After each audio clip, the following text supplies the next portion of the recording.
Haleluya, haleluya. Twongeye kubasuhuza nshuti bavandimwe Kristo bene data. Tugiye kubana muri uyu mwanya ijambo ry'Imana. Tugiye gusoma ijambo ry'Imana itangiriro, tugiye gukomereza ku murongo ku gice cya 4. Mirongo murabizi ko tusoma yose kugira ngo twumve icyo Imana igiye kutubwira kuri iki gice cya 4. Nagira ngo buri wese ukurikiye hano, Imana ize kubana nawe, Imana ize kukugirira neza, kubwira ijambo tugiye gusoma. Ndagusengeye mu izina rya Yesu. Nimba urwaye ukire, nimba ufite ikibazo uhembuke, Imana ikugirire neza, gikemuke icyo kibazo kikunaniye, ikibazo cyananiranye. Kubwo kwizera ijambo ry'Imana, ijambo ry'Imana riganze umutima wawe ndetse no mu byawe. Nimba uzuvishe uzikiri wakwikirizwa ngo amen. Reka tusome titre ivuga titre ku gice cya 4 iratangira ivuga ngo ibyerekeye Kayini na Abeli. Hari abantu baguma bavuga Kayini Abeli, Kayini Abeli. Kayini yari umuntu mubi, Abeli yari umuntu mwiza. Ariko utaza amakuru yabyo ugira cyangwa se wumva hari uburyo utabasobanukiwe neza, tugiye kumenya amakuru yabo neza. Tugiye kumenya amakuru ya Kayini na Abeli. Ni iki ku buzima bwawe? Ni iki wakwigiraho? Ni iki kintu wakwiga kuri Kayini na Abeli? Kuko ejo tumaze iminsi twiga kuri Adamu na Eva. Ufite ikintu wumvishije kuri bo, hari icyo byagusigiye. Iyo turi gusoma ijambo nanga gutera comment nyinshi zigiye zitandukanye, cyangwa se bashaka gusome. Hari igihe noneho tuzafata umwanya wo gusa dutera ama comment y'ibintu twagiye dusoma tugasobanura.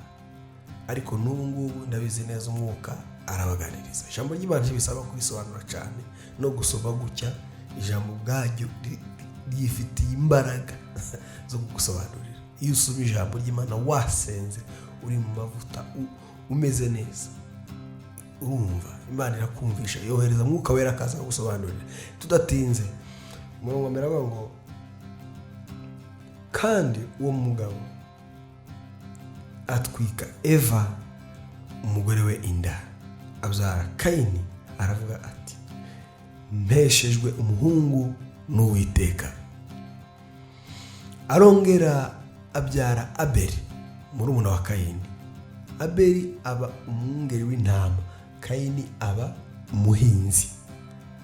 Bukeye Kayini azana ituro ku mbuto z'ubutaka ngo ariture Uwiteka, na Abeli azana ku buriza bw'umukumbi we no ku rugimbu rwawo. Uwiteka yita kuri Abeli no ku ituro rye, maze ntiyita kuri Kayini n'ituro rye. Kayini ararakara cyane, agaragaza umubabaro. Uwiteka abaza Kayini ati niki kikurakaje? Kandi niki gitumye ugaragaza umubabaro? Murongo wa 7 nuko murongo 7 uravuga ngo nuko ari byiza ntuzemerwa. Imana kirabaza Kayini. Ahoga ni kuri wa muntu Imana. Kayini ni wa muntu Imana itishimiye ryaturagiwe, cyangwa se itashimye imirimo ye, ibikorwa bye bibi, uburyo yakoze wenda nabi. Imana ikakugaya ariko ukarakara. Imana ibaza Kayini bati niki kikurakaje kandi niki gitumye ugaragaza umubabaro? Nuko ari byiza ntuzemegwa, ariko nudakora ibyiza, ibyaha byitugatugira ku rugi, kandi ni wowe byifuza, ariko ukwiriye kubitegeka.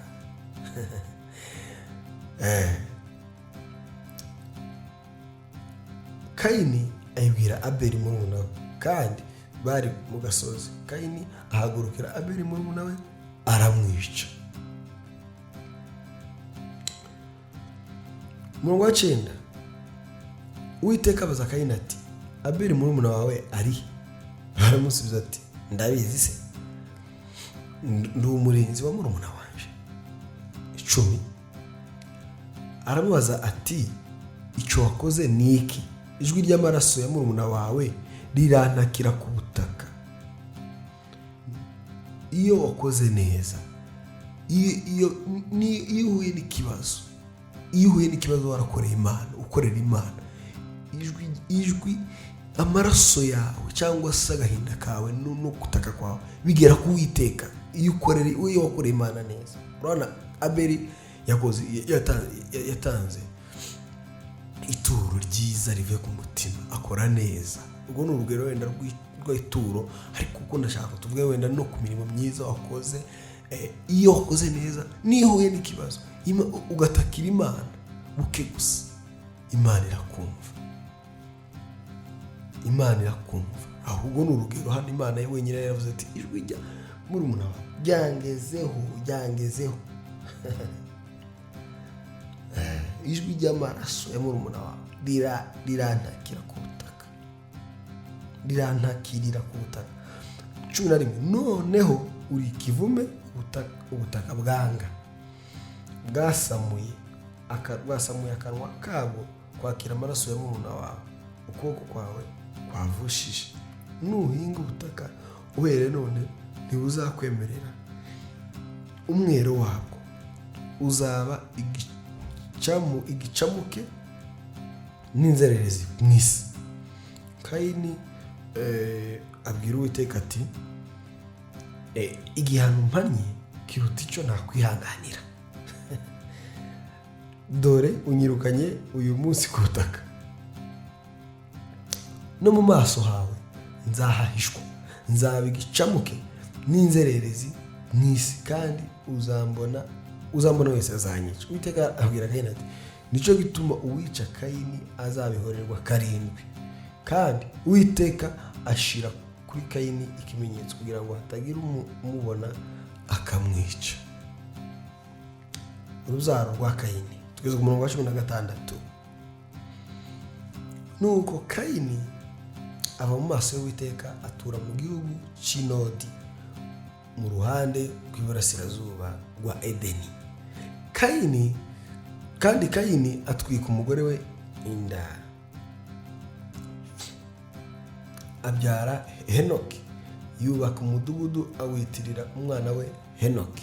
Henoki abyara Iradi abyara Mehuyayeli, Mehuyayeli abyara Metushayeli, Metushayeli abyara Lameki arongora abagore 2, umwe yitwa Ada undi yitwa Zila. Ada abyara Yabalu, abasekuruza w'abanyamahema baragira inka. Murumuna we yitwa Yubalu, abasekuruza b'abacuranzi n'abavuza imyirongi. Na Zila abyara Tubalukayini, umucuzi w'ikintu cyose gikebeshwa cy'umuringa n'icuma. Mushiki wa Tubalukayini yitwa Naama. 23. Lameki abwira abagore be ati Ada na Zila, nimwumve ijwi ryanje. Baka Lameki, nimutegere amatwi amagambo yanje. Nishe umugabo muhora kunkomeretsa, nishe umusore muhora kuntera ibibyimba. Niba Kayini azahorerwa 7, nukuri Lameki azahorerwa inshuro 77. Urubyaro rwa Seti, niyo titire tugeze ku musozo. 25. Adamu arongera atwika umugore we inda, abyara umuhungu amwita Seti. Ati nuko Imana ishumbushije urundi rubyaro mu cyimbo cya Abeli, kuko Kayini yamwishe. Na Seti abyara umuhungu amwita Enoshi. Icyo gihe abantu batangira kwambaza izina ry'Uwiteka. dusoreje ahangaha rero kunzi bavandimwe. Ejo tuzakomeza ku gice cya gatanu tuvuga ku rubyaro rwa Adamu. Ariko ibi byari byerekeye Kayini na Abeli. Inama nababwira ni ukugira ngo muze musoma ijambo k'iki gice twakwigiraho gukora neza. Nukora neza uzemerwa. Nukora neza uzemerwa, ibyo ukora byose Imana izabiha umugisha. Ntacu uzaba, ijwi nihagira n'ugukoraho, nihagira n'ikibazo uba, ibyo ni Yesu mukuyemo.